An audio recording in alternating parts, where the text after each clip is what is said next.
Hello everyone, I'm Bob Varsha. Welcome to the Indianapolis Motor Speedway and this Speedvision look at the history and the heritage of the Formula One United States Grand Prix.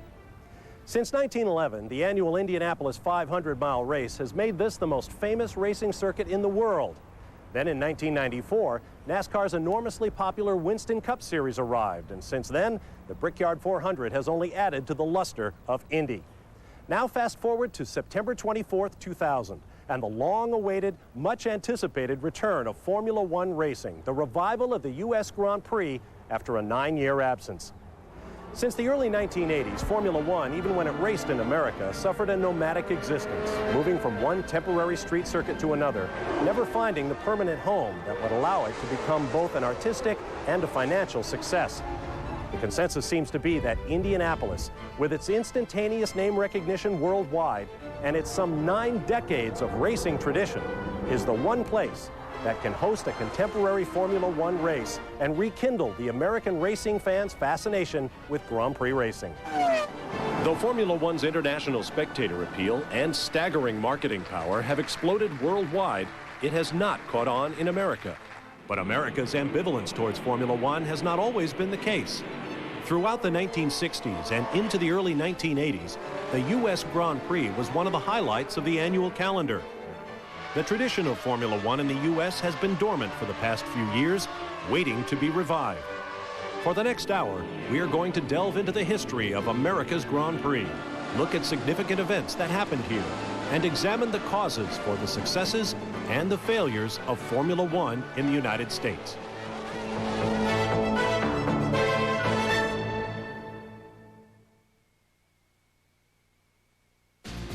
This Speedvision program is brought to you by Moog. Choose the chassis parts that drive NASCAR champions to victory. Moog, now with the M2 technology. Let's go racing! It's a monster mini-Vanarama weekend. See Mom and Eric running George Hubbins 6-cylinder small block, take out 11 jobs at once. Champion Platinum Power spark plugs make any car feel high performance. So choose the world's favorite spark plug, Champion.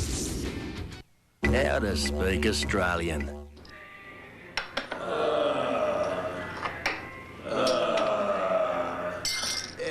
Discus. Beer.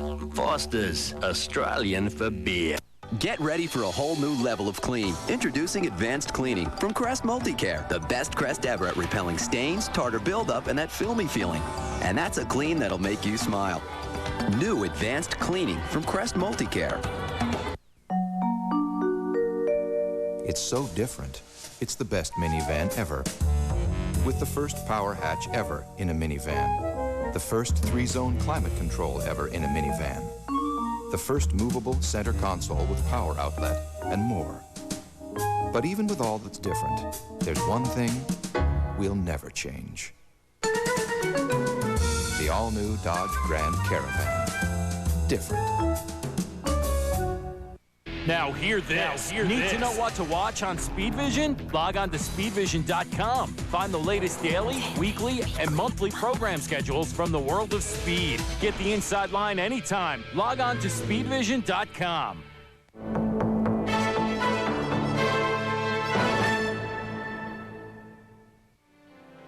The end of the 1800s brought with it the dawn of a new age, that of the automobile. Immediately, man's competitive spirit found a new form of sport. Serious automobile racing began with the French. They were the first to embrace the new invention, and their great races over the public roads, road racing in its purest form, brought national prestige and a booming auto industry. While road racing grew quickly in Europe, America's road races were comparatively minor affairs. That changed in 1904, when America made its first major contribution to international road racing with the running of the Vanderbilt Cup outside New York City on Long Island. Crowd control was always a problem, though, and a spectator's death in 1906 ended the days of cup races on public roads. June 26, 1906, a seminal date in the evolution of motor racing.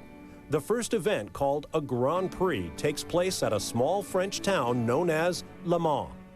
The Great Grand Prix in France had originally been organised by the French because they had the biggest motor industry in the world, and they were really cheesed off with the regulations for the only international competition, which said that This was a competition for national teams of no more than 3 cars each. Such was the strength of their automotive industry that the French fielded 20 teams for their Grand Prix. It immediately became the world's premier motor race. 2 years later, a new race emerged to emulate France's Grand Prix in stature, and it took place in the United States. On September 26, 1908, Savannah, Georgia hosted the first American Grand Prize. The entry list was almost as strong as its annual French counterpart. The importance of the early American Grand Prize races was really that they gave an added dimension to the world's high-performance motor industry. All of those manufacturers regarded it as win on Sunday, sell on Monday. Savannah was extremely popular. European veterans praised the course, its organization, and the hospitality of the locals. The second Grand Prize race in 1910 also created a new American hero. From an American perspective, the most important character to emerge from the early Grand Prize races was really David Bruce Brown. He was a young man, 22, 23 years old. He really was the Mario Andretti, the American superstar of the day. With Brown's second straight win at Savannah in 1911, American road racing's popularity and international prestige were at an all-time high. But that same year, another race took place that would have enormous ramifications for the future of road racing's popularity in America. The Indianapolis Motor Speedway had trials and tribulations for those first couple of years, but the first Indianapolis 500 was a huge success. And I would say that it far overshadowed anything else that had gone before. Throughout the second decade of the 20th century, the Indy 500 grew in stature. Meanwhile, political and organizational problems plagued the Grand Prize, which lost its luster as it moved from Savannah to other cities. There was a split in the thinking about what was really motor racing. The Americans didn't seem to have a great interest in road racing. They liked to sit in a grandstand and have the whole thing laid out before them and see great speeds and have the announcers tell them how fast everybody was going. The Europeans just didn't think that was motor racing. By 1917, major road racing in the United States was finished. The sport's early growth in France and Europe had been greatly aided by the continent's vast system of centuries-old roads. The young United States had very little adequate roadways at this time. What the U.S. did have, however, was horse racing tracks. Oval track racing started on fairgrounds tracks, which no other country in the world had, and they were of a dirt surface, and that's what the horse racing and trotting took place on. In Europe, the horse race tracks were grass, so there was a separation right there. For Americans, racing cars on dirt ovals was a natural. They sprang up all over the country during the teens, 20s, and 30s. Most of the great European road circuits were public roads, which would be simply closed for a race weekend. The promoters really were looking for some earnings to defray their costs, but above all, they were looking to promote their region or their area. They were sponsored by local government or by state government, national government. In America, the situation was completely different. With a closed oval circuit, you had an enclosed captive audience who could not see a darn thing unless they paid the promoter. The differing attitudes and economic motivations of the Americans and Europeans, evident from the earliest days, would continue to define and shape the sport throughout the 20th century.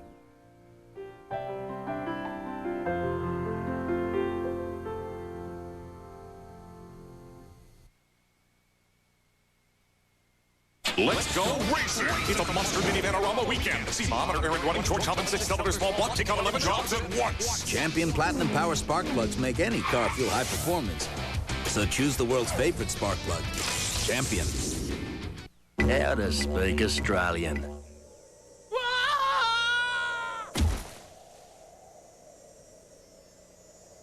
Javelin. Beer. Foster's, Australian for beer.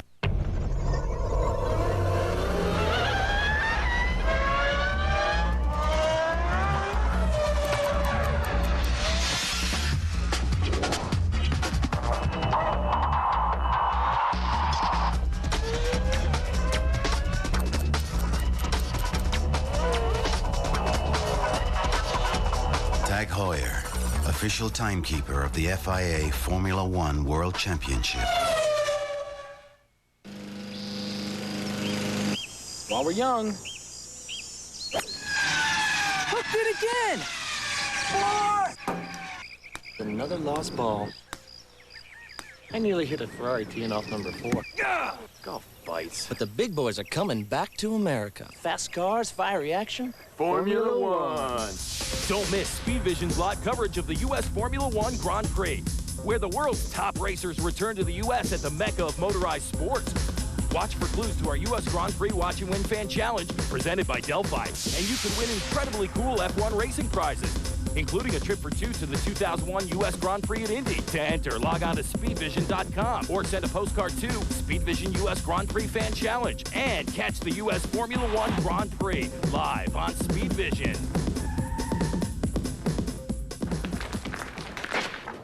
Have you guys happened to see a little white ball about yay big?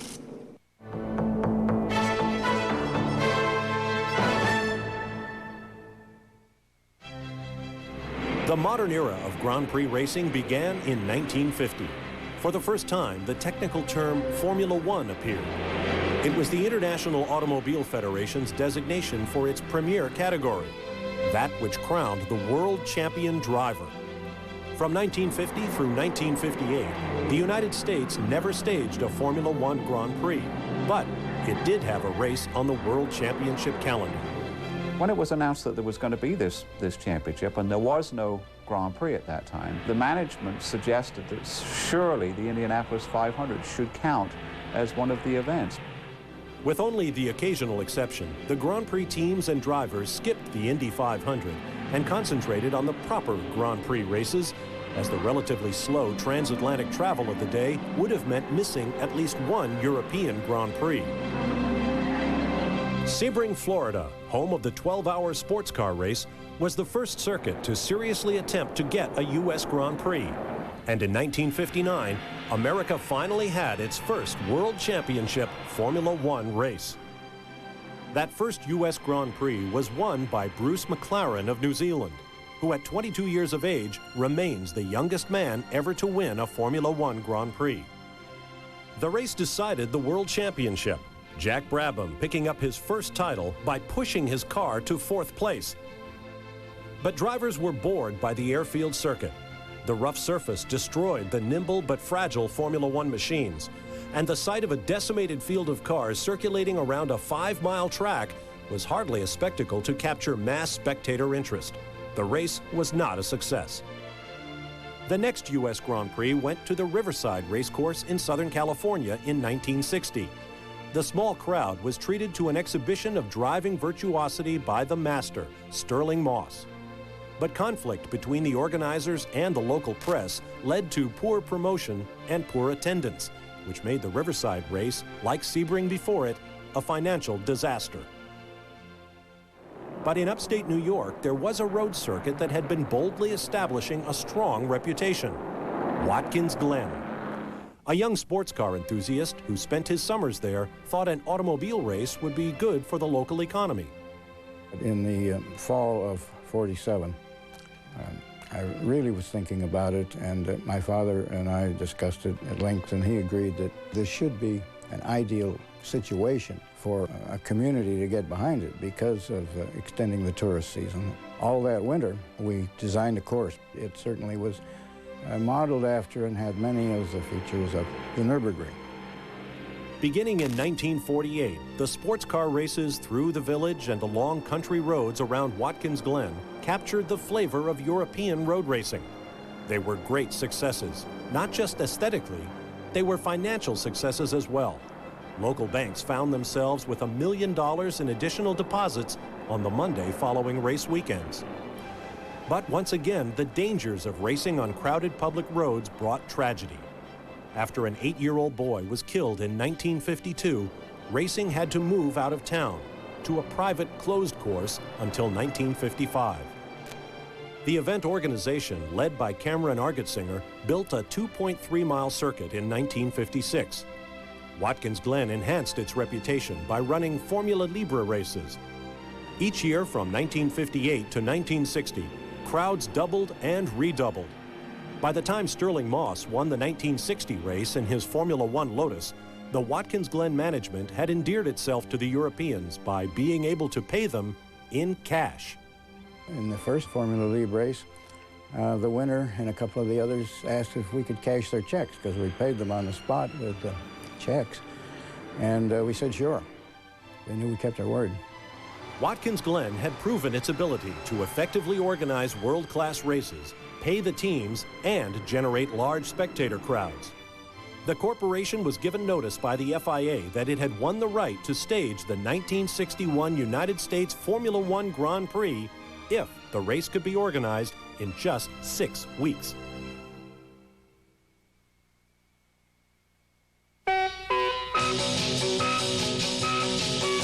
Now, Cornerstone Promotions brings you Rockin' Instrumentals, featuring 34 of your all-time jukebox favorites.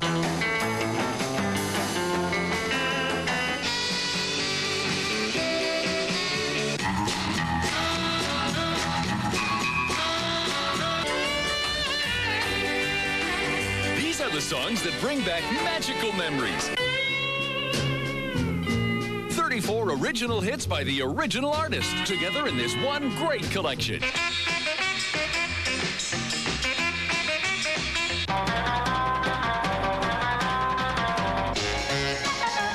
Rockin' Instrumentals is not sold in stores. Here's how to order. Call this toll-free number now for Rockin' Instrumentals. 2 cassettes, $19.98. 2 CDs, $26.98 plus $4.95 shipping. Have your credit card ready and call now.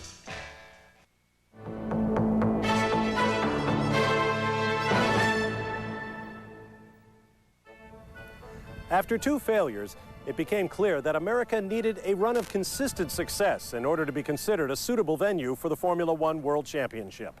The stage was set for a tiny village in upstate New York to take its place alongside the likes of Indianapolis, among the world's great racetracks. When October 8, 1961 arrived, Watkins Glen was ready. Jack Brabham led from the green flag over Sterling Moss, with American Dan Gurney in the thick of the battle for the lead. Moss and Brabham swapped the lead throughout the first half of the race, but both retired.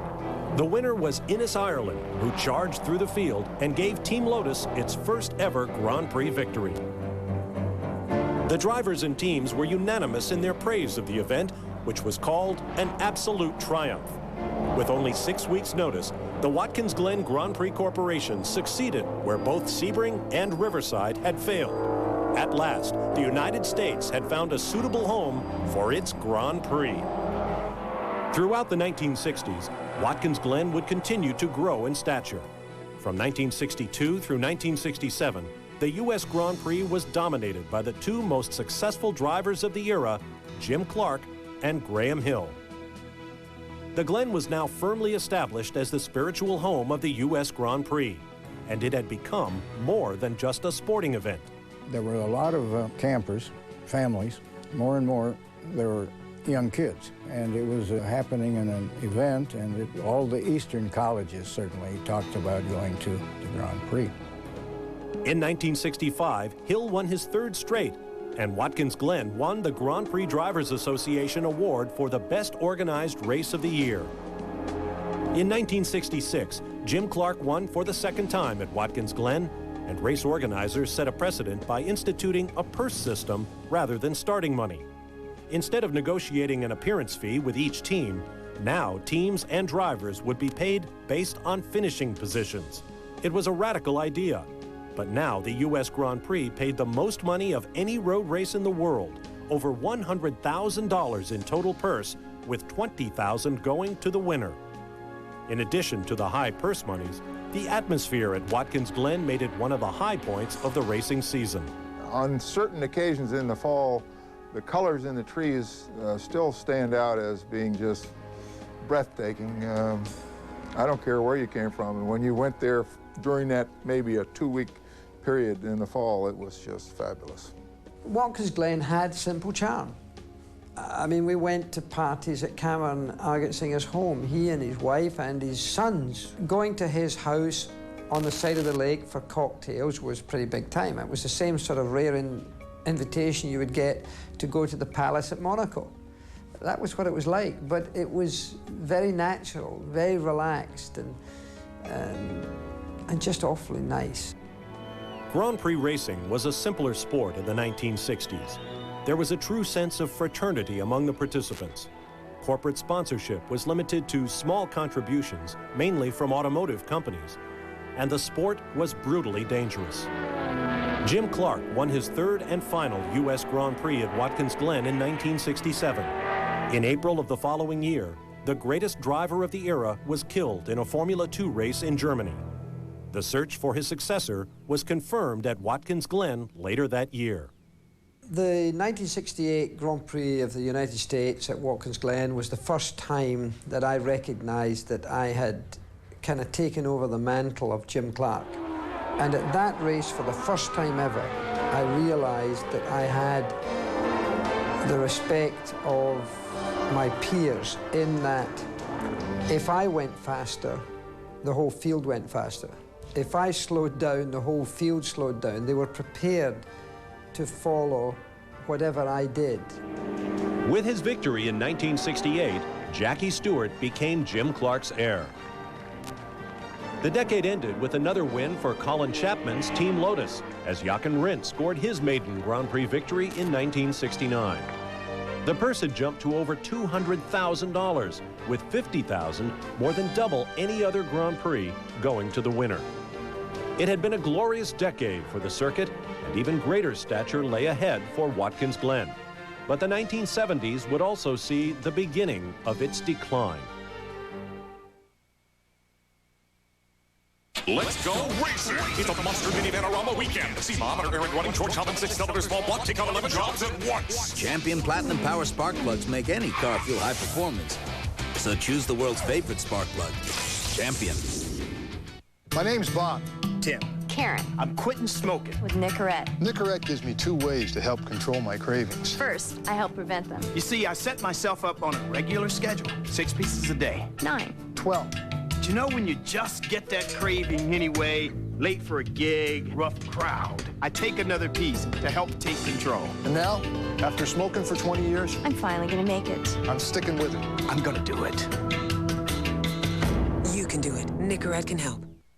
We asked the Hartford Wolfpack to try the Norelco reflex action for 21 days. There were signs of resistance. Get that electric out of my face. This ain't gonna do nothing on my beard. But then they began realizing how it adjusted to the contours of their faces for an unexpectedly close, smooth shave without the nicks and cuts of a blade. Kind of like a Zamboni, eh? Even their fans noticed they were changed men. Look at you pretty boys, so smooth. The Norelco reflex action. It's guaranteed or your money back. Norelco, put it to the test.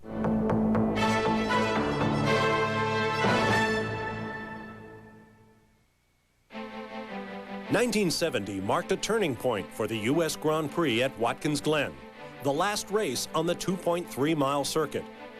After early domination by Jackie Stewart in his new Tyrrell, a 23-year-old Brazilian named Emerson Fittipaldi, driving in only his 4th ever Grand Prix, scored a stunning upset. Soon after the race, the Watkins Glen organization floated a bond issue, raising $3.5 million to lengthen the course, upgrade facilities, and improve safety measures. These changes made it one of the premier racing circuits in the world. I loved the Glen when they extended the course. Then it became really a very technical course because you had really good elevation changes. Then you had a good variety of corners, the downhill braking, and I really, that's the Glen that I really appreciated. Francois Sever won the first race on the newly configured 3.3-mile circuit, his first career Grand Prix win after shadowing his Tyrrell teammate Jackie Stewart early. And Watkins Glen won its 2nd consecutive award for the year's best organized race. 1972 brought Stewart his 2nd win at the Glen, leading Sever in a Tyrrell 1-2 sweep. And Watkins Glen increased its purse once again to over $250,000. The Tyrrell team came to Watkins Glen in 1973 in high spirits. Stewart had recently clinched his 3rd world championship, while Sever had steadily matured, making him one of the drivers challenging to become Stewart's heir as the sport's top driver. Then came qualifying. 73 US Grand Prix was going to be my 100th Grand Prix, and it was going to be my last. It seemed a good way to end it on the end of my contract with Ken Tyrrell. And short of taking my own family, God struck down with all his force and took the life of Francois Sever, who was my teammate. And it was a horrendous accident. Just debris everywhere, and or vicious accident, brutal. It meant that, you know, what was to be a climax to a career that I had been so well rewarded for suddenly ended on the lowest note possible. And indeed I didn't race because Ken and I decided that it would be more appropriate in respect to Francois to withdraw the team and not to drive. So I never did my 100th Grand Prix. And of course all of that was at Watkins Glen.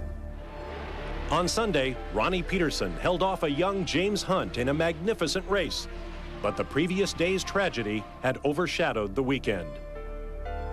The next year saw the World Championship decided at Watkins Glen.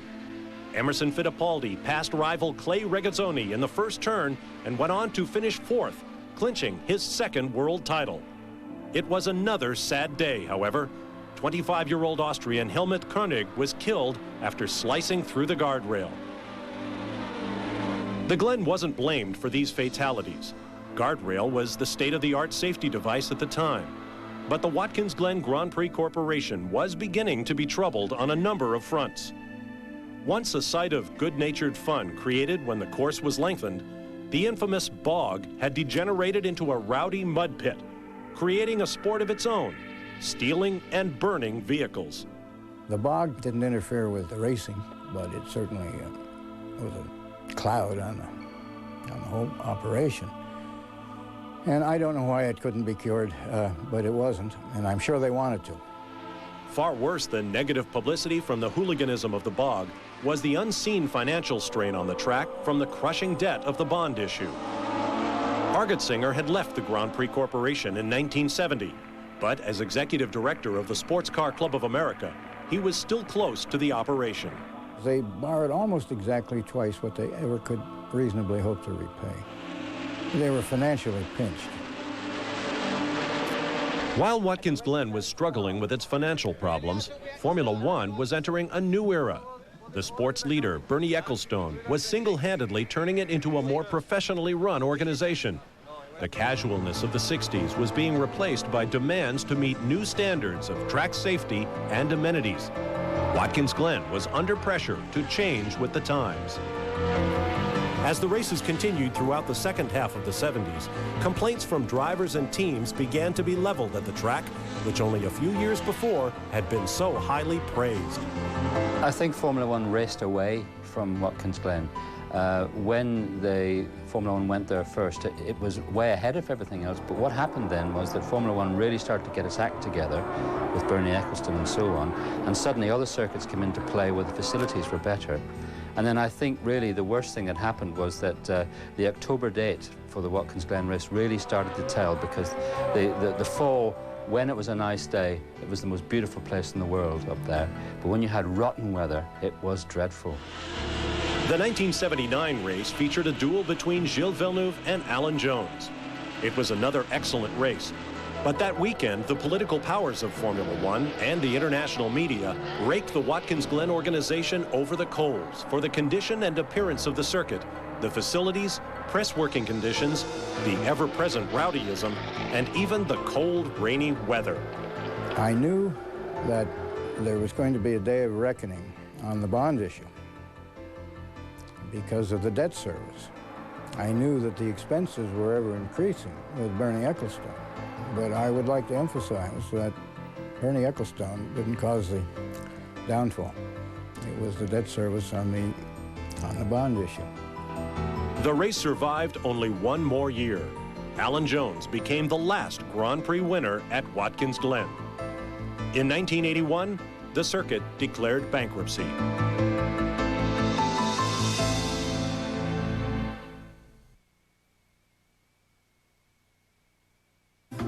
really like my brother. I look up to him. It's great to see him working toward his future. He made a smart decision. ITT Technical Institute, education for the future. To find out more, call 1-800-942-0099 or visit us on the web. Take advantage of our programs in information technology. A more flexible schedule to reach your goals. Call 1-800-942-0099 today. Property owners, if weeds and brush are taking over your property, at last there is a solution. The amazing DR Field and Brush Mower can reclaim overgrown land with less work than you ever dreamed possible. The secret is that the DR works like a big tractor-mounted brush mower, but in a walk-behind version that's easier to handle and a lot less expensive. So if parts of your land are too overgrown for any ordinary mower, call toll-free for free details about the amazing new DR Field and Brush Mower. Let's go racing! It's a Monster Mini Panorama weekend. See Mom and Aaron running George Hopkins 6-cylinder small block, take out 11 jobs at once. Champion Platinum Power spark plugs make any car feel high performance. So choose the world's favorite spark plug, Champion.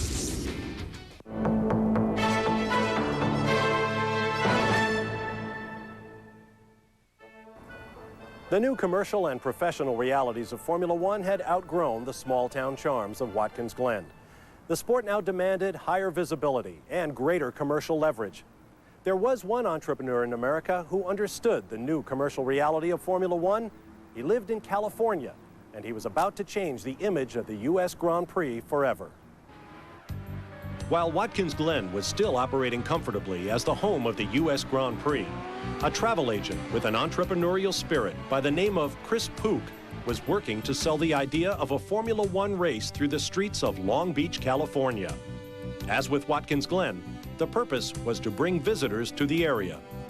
Unfortunately, Long Beach at that time was, not unlike many other centers of American cities. It left a lot to be desired. Let's leave it that way.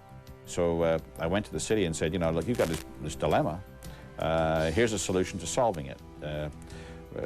You can spend millions and millions of dollars advertising Long Beach, and you can go the slow road to try and get your identity changed and bring in developers, or you can do something totally outrageous, as did Monte Carlo years before, and close your streets down for 3 days and run racing cars around them, and hopefully get television national and international. So we just copied what Monte Carlo did. It took Pook 2 full years to get approvals from the many government agencies and various committees of the FIA. 11th-hour opposition from environmentalists nearly killed the idea. But in June of 1975, by a 6-5 vote, the final California governmental hurdle was cleared. 3 months later, the Long Beach Grand Prix circuit was christened with an SCCA Formula 5000 race with international media on hand. None of us could quite believe Long Beach. I went to the first 5,000 race in November, October 75. And it was just such an imaginative concept to actually invent a brand new street circuit. And it was a wild and woolly street circuit, of course. It wasn't billiard smooth. It was a real car breaker. I think just the sheer romanticism and the thought of racing on streets really captured everybody's attention. In April of 1976, the U.S. Grand Prix West, as it was officially called, became a reality. And the U.S. became the first country in 19 years to host 2 Grand Prix in a single season. Clay Regazzoni won the inaugural race over Ferrari teammate Niki Lauda. Long Beach broke new ground in circuit safety by being the first to use tire barriers, now the standard for racetracks around the world. Incredibly, in its debut year, Long Beach was given the award for Best Run Race of the Year. It was an instant artistic success, but it was a financial disaster. Despite this, all but 3 of the track's 186 creditors and shareholders pledged continued support for the event. It's fortunate they did, because the next year, Long Beach gave Formula One one of its all-time classic races. I started second and didn't have a very good start. Technically, Jody Scheckter was behind Lauda and myself, and here he goes into the lead. I mean, just really charged very aggressively, and I could give you the size of every bolt on the suspension, you know, of his car, because, I mean, that's all I saw for the next hour and a half or 2 hours. And I was just trying to think where and how I was going to be, you know, to make my pass. It turned out perfect, because I think I surprised him more than anything. It was one for the ages. For the first time, an American had won the U.S. Grand Prix, and it gave Formula One unprecedented coverage in the American media. But there was as much drama behind the scenes as in the race. The 77 race got within hours of being canceled, absolutely. Cash flow was horrific. We had our bankers, our personal bankers there. We were arranging bank loans, putting second trust deeds on our houses to secure these debts. The organizers managed to break even. In just 2 years, Long Beach had become one of the favorite races on the Grand Prix calendar, universally praised for both its upscale atmosphere and for its challenges. As a driver, you had to be vigilant. You had to know. I mean, you could knock off a corner like a chunk of a wheel just by misjudging by an inch. The nearest thing that we would have had as a comparison was Monte Carlo. And I felt that Long Beach offered more in some respects than Monte Carlo did, because at least you could overtake in Long Beach. You had to be so precise there. I mean, no mistakes allowed. It was a hard circuit because you had different surfaces as well. You went from concrete to tarmac and back again, so it was quite tricky for a car, and it was physically demanding as well. Like Watkins Glen, Long Beach soon discovered the costs of staging Grand Prix races were escalating rapidly. Even as John Watson was staging an incredible charge from 22nd starting position to win the 1983 Grand Prix, the news at Long Beach was already filtering out through the paddock. This would be the last Formula One race at Long Beach. Chris Pook's organization was bringing in $7 million from the Grand Prix, but between operating expenses and Formula One's $2 million purse and transportation fees, Pook knew he needed help from Bernie Ecclestone.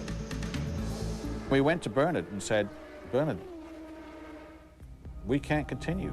You know, if you want to help us, then we can go forward, but as such, we can't continue. And he understood. Didn't like it, but he understood.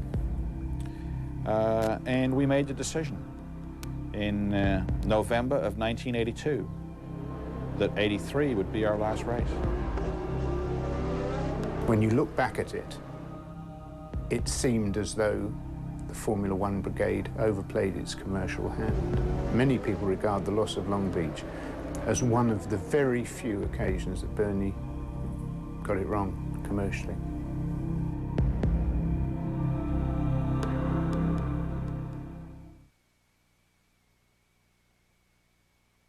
How to speak Australian.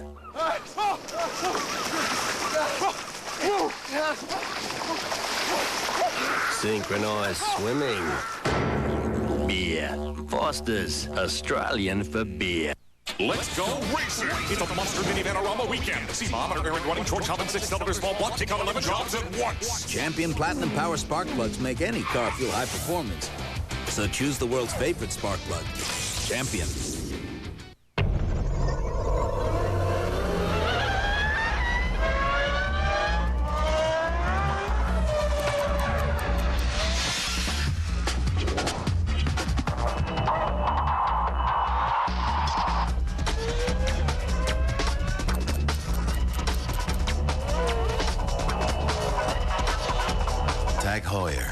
Official timekeeper of the FIA Formula One World Championship. OLN presents the Mercury Tour, mountain biking's ultimate stage race from Steamboat Springs, Colorado. Who will be crowned King of the Rockies and take home the biggest cash prize in the game? The Mercury Tour on OLN.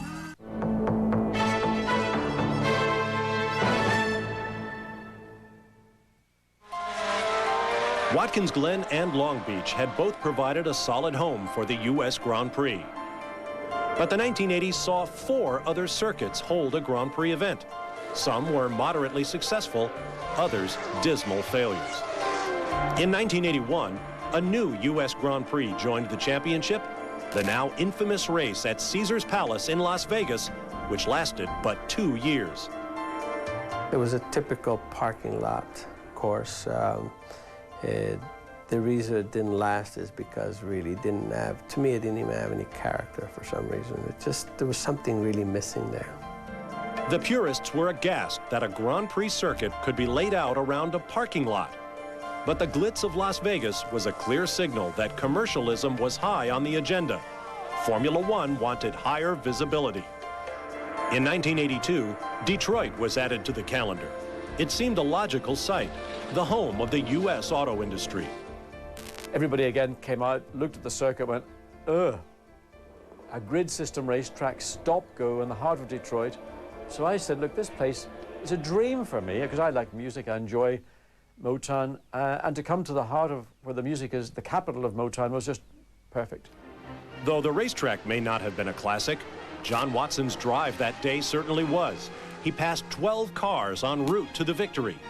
It was the first of 7 Grands Prix at Detroit, and although the track was moderately praised as good for a street track, it did have legitimate challenges. The fact that Ayrton Senna dominated Detroit as often as he did was an indication of his talent and the difficulty involved at that particular circuit, because it was a very, very hard circuit. Physically demanding, required a lot of concentration. Slightest mistake, you touch a wall, rather like Monte Carlo, you touch a wall, you're out. And he always mastered it. Ayrton Senna of Brazil. The city of Dallas, Texas held a round of the World Championship in 1984. The race was run in July of all months, and the 100-plus degree heat caused the circuit to disintegrate. K.K. Rosberg mastered the crumbling surface, which made the race more of a road rally than a Grand Prix, and the Dallas venue fell by the wayside after only 1 year. The streets of Phoenix, Arizona became host to the U.S. Grand Prix from 1989 to 1991, races that were perhaps most noteworthy for the pathetic attendance.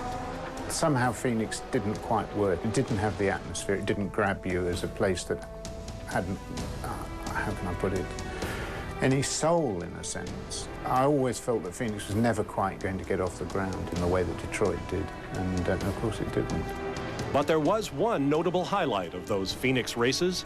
John Alesi racing Ayrton Senna in 1990 at Phoenix, even if we didn't think Phoenix was the greatest place. That was motor racing in the raw, and even Senna was impressed with Alesi's impudence, shall we say, on the circuit. Las Vegas, Detroit, Dallas, and Phoenix never generated mass public interest. These slow stop-and-go circuits never giving the thoroughbred Formula One cars the chance to demonstrate their awesome performance. The artistic failures of these races left the Formula One community wondering about America's suitability for a Grand Prix. Following these repeated failures, the U.S. Grand Prix disappeared from the World Championship after 33 years. I always thought racing on one of those circuits almost to be an oxymoron for a Formula One car. They were built, really designed to race at places like Spa. They were non-events to a very large extent, whether it was in Las Vegas in a car park, for goodness sake, at Caesar's Palace, whether it was in Dallas in a minor street area, whether it was in Detroit. The essence of Formula One is the majesty of road racing, and that's racing on a road circuit whose shape is decided by the geography of the site on which it stands.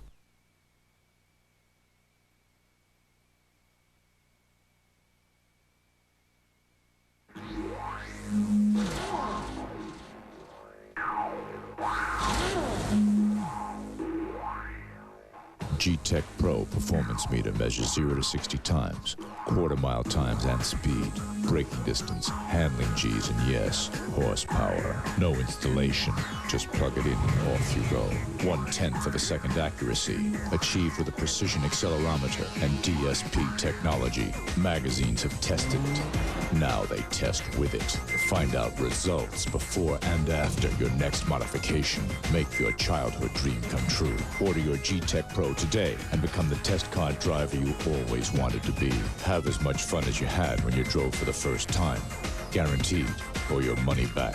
G-Tech Pro is only $139.95. Call our 24-hour hotline right now at 1-800-G-Tech-PRO. That's 1-800-483-2477. To Tomorrow night, rip some thunder through the Garden State. Then the history of motocross continues, and it's MotoGP action from Spain. That's Bike Week at 7 Eastern, Motorcyclist at 7:30, and MotoGP at 8. Let's go racing! It's a Monster Mini Vanarama weekend. See Mom and her errand running George Hopkins 6-cylinder small block, take out 11 jobs at once. Champion Platinum Power spark plugs make any car feel high performance. So choose the world's favorite spark plug, Champion. Go, go, go, go, go!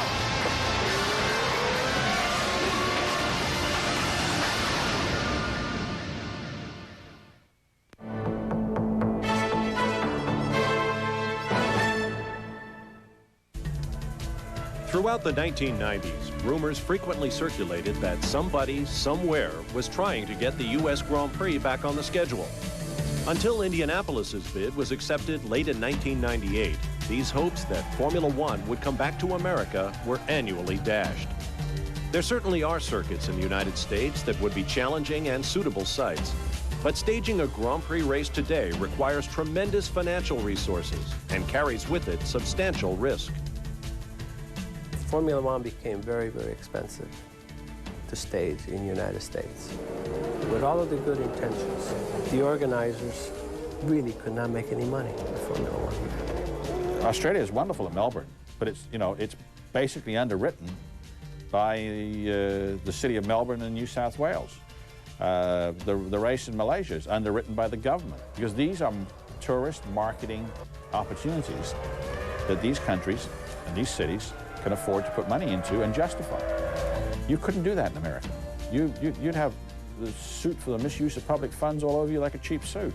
The American promoters expect, when they put big bucks up, to get big bucks back, and in fact make money.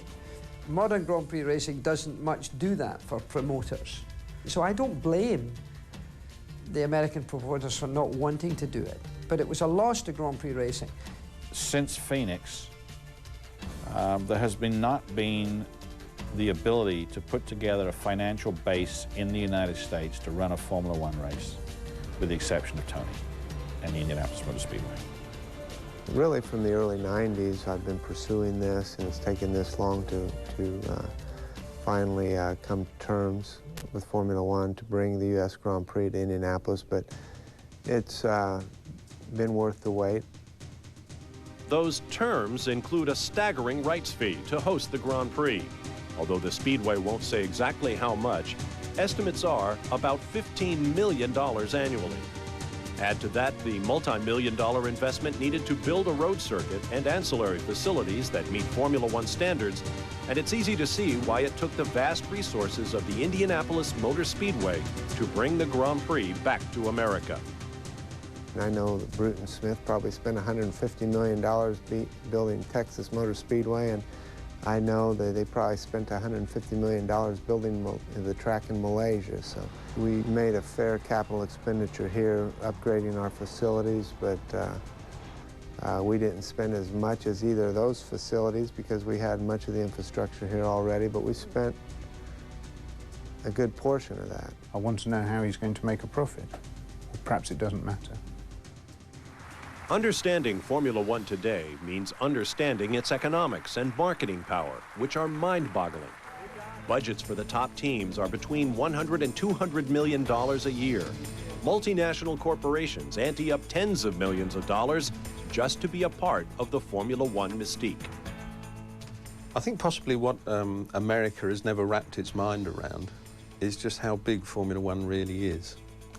And the global World Championship Series and the global TV audience that follows it over 16 or 17 races during an entire season is the Indy 500 and the Daytona 500 and the NASCAR Championship all aggregated together and multiplied by 5 or maybe 10.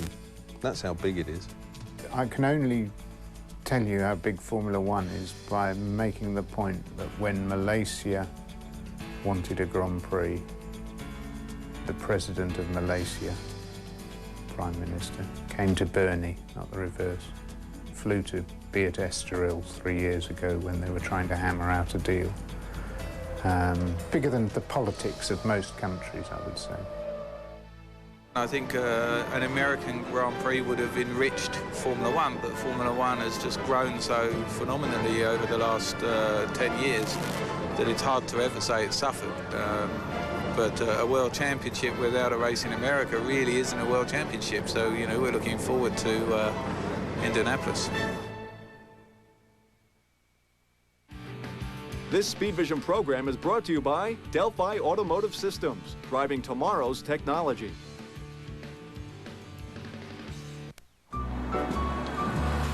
You may know Delphi Automotive Systems is in your car. Happy anniversary. Honey? But how would you like a glimpse of what we're developing for tomorrow? Take a look at our communication systems, where we're bringing the internet, even email, into your next vehicle. And our advanced vehicle dynamics will give drivers greater control. Have a nice evening. Delphi Automotive Systems, driving tomorrow's technology. Are you going to stay out here all night? My name's Bob. Tim. Karen. I'm quitting smoking. With Nicorette. Nicorette gives me 2 ways to help control my cravings. First, I help prevent them. You see, I set myself up on a regular schedule. 6 pieces a day. 9. 12. But you know when you just get that craving anyway, late for a gig, rough crowd, I take another piece to help take control. And now, after smoking for 20 years, I'm finally gonna make it. I'm sticking with it. I'm gonna do it. You can do it. Nicorette can help. How to speak Australian.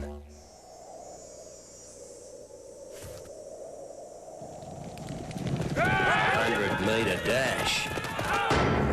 Beer. Foster's, Australian for beer.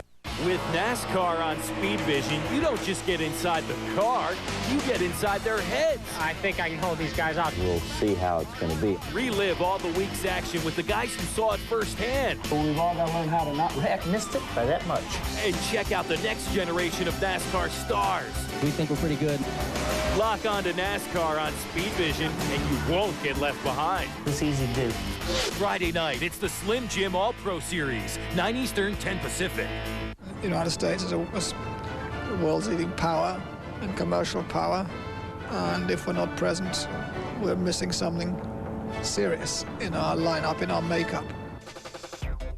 At the end of a 9-year absence, Formula One has finally returned to America. But one has to go back to the days of Long Beach nearly 20 years ago to find the last time the U.S. Grand Prix was an event that was universally popular with participants and fans.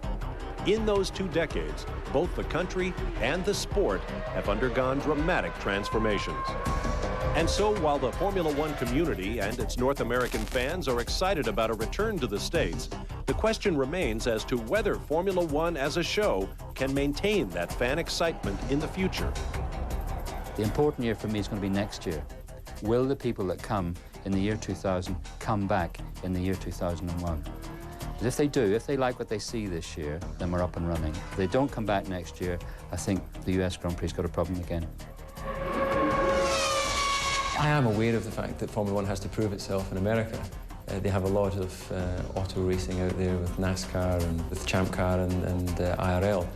Formula One is a very different way of going racing. We know from Montreal that we have good North American support, but how are we going to go down in Indiana?